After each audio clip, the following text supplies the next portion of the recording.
Մենք պատրաստ ենք քննարկել, այո, շատ ճիշտ եք ասում, որ կարա Հայաստանը ոչ շատ հեռու ապագայում այդ ամբիցիաներն ունենա եւ իր տեղը գտնի։ Պատմականորեն այս ոլորտը միշտ զարգացած է եղել Հայաստանում եւ դրանով որոշակի ժամանակ անկում ապրել, բայց մենք ես ուզում եմ որ դες հետ միասին այդ բացը վերականգնենք,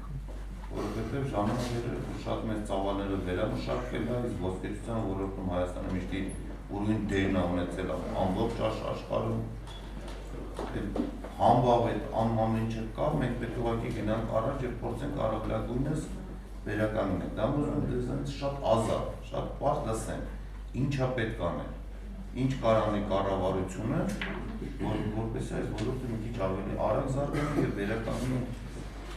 օգտագործի ամբողջ ներուժը, որ այսօր մենք ունենք։ Ամենաարագ որովհետեւ մենք ներդրում եւ արտահանում ենք անում շատ արագ փորձում ենք հասցնել։ Միջև այդ չէ պատահած որ այդ պաշտոնյայի երեսից մենք ուշացում չի եղած, բայց օրենքի հիման վրա, օրինակհամար եթե որ պիտի արտահանեն պետք է 3 օր առաջ կամ 4 օր առաջ հաշվային ցեյերը մաքրելու համար ներմուծված թիվ դա։ Այդ 3 օրվա 4 օրվա ընթացքում պատահում է որ ես մի հատ նոր բան եմ հասցրել։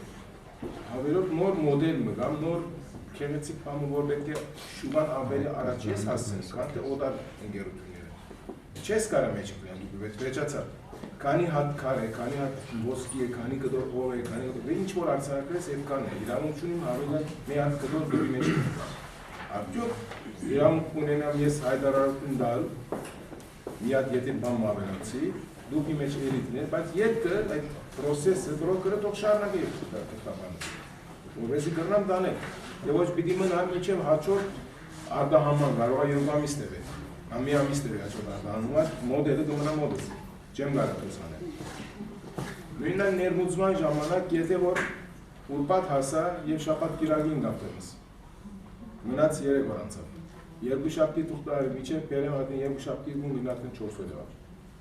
Ամբողջ մեկ նորմալ ապահովանք երկու ժամանակ վարում է վարկերունի մասը։ Հիմա ամիսներ ատեն վարկերունը չի հնարավոր չի վերադառնալ։ Ինչ ձևն է դիպլոմատիական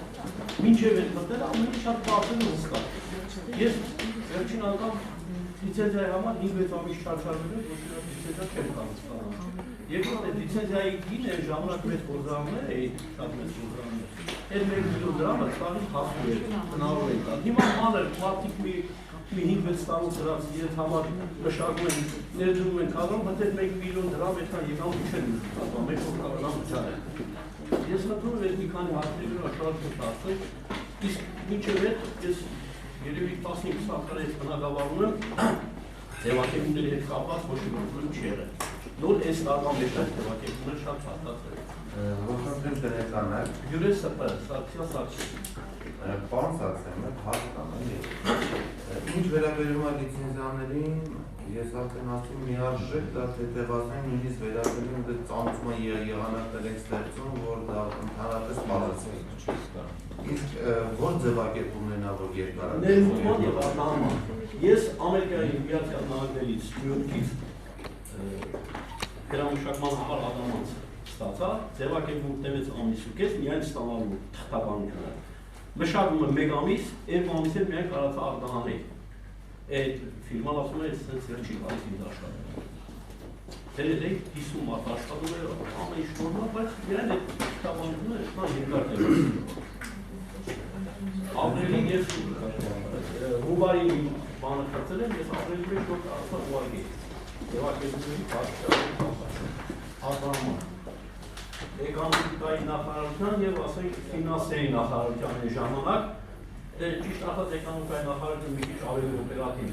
արել, բայց ֆինանսների նախարարությունը չէ կարող ձևակերպումների համակարգ։ Մի հատ չգիտեմ ինչ մի բան պակաս եկել է կամ ավելի եկել է պետք է բացառ, մենք բոլոր փոփոխություններ կանենք, որ երկրից է նման ձգումներ չպետք է մտնել, որ ամուսնը պետք է դրանից հետո ասել այդ ֆիրման չուզեց ավել է աշխատել։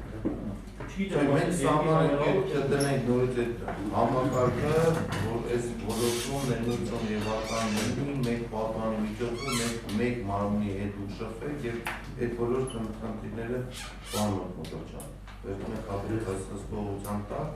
եւ շատ արագ Բանապարտն եք և տեղեկացնում եք, շնորհակալ եմ ծառայության։ ԵՏՄ-ի շրջանակներում մենք հնարավորություն ունեցանք մասնակցել Ղազախստանում և Ռուսաստանում կազմակերպվող ցուցահանդեսներին, որին նաև մեզ հիմնադրամը աջակցեց, համար եմ շնորհակալ, բայց ուզեցանք մասնակցել նաև Բելառուսիայում կազմակերպվող ցուցահանդեսներին, բայց չկարողացանք։ Կապվեցինք իրենց համապատասխան կազմակերպիչների հետ, Բելեքսպոյի հետ, իրենց էկոնոմիկային ապահովության հետ, բայց պատասխանը եղավ, որ դուք չեք կարող մասնակցել մեր կազմակերպող ցուցահանդեսներին տոնավաճառներում։ Իսկ այնտեղ 10-ից ավել տոնավաճառներ կազմակերպվում, դա մեր համար լավ շուտ է, որը կարելի է ուսումնասիրել եւ աշխատել դրությամբ։ Բայց ինչքան էլ որ փորձեցինք, չստացվեց որևէ ձև, իրենց մոտ արգելված է, որ ոսկեչական ընկերություններ կամ առասարակ ոսկեչական ընկերություններ մասնակցեն իրենց մոտ։ Բացատրում են, որ մենք արդեն նույն տնտեսական ոլորտում չեն գտնվում, արդեն պետք է ավելի հեշտացվի եւ ոչ թե բարդացվի ներկայացումը։ Դա եղել է այս տարվա մեջ, 2-3 ամիս առաջ։ Դրանից բացի առաջարկան նաև Պարսկաստանի հետ փորձել կապերը այնպես կազմակերպել, որ կարողանանք մասնակցել նաև Պարսկաստանում կազմակերպել ցուցահանդեսների վաճառքի հնարավորությամբ։ Այս տարի մենք ուզում էինք գնալ Պարսկաստան, բայց որ իմացանք, որ վաճառքի հնարավորություն չկա, որ մենք լիարժեք չենք կարող զբաղվել այդ գործողներ գործընկերների հետ կամ մարդիկ, ովքեր ուզում են ծանոթանալ արտադրանքին, բաներին չեն գնացել այնտեղ նախկինում ցուցահանդեսը, նոր պատրաստվում են շուտով գործել։ Ագին հարցեր առաջացավ, որի արդյունքում մեր ընկերությունը հրաժարվեց գնալու, բայց սխանց ուզում ենք։ Դրանից բացի որ ասում ցուցահանդեսին մասնակցել, բայց վաճառք չեք կարող։ Իսկ ոսկեչական զարդերեն տիպի զարդերն են, որ մարդիկ գալիս են ցուցահանդեսին եւ հենց պատրաստեն այնտեղ որոշակի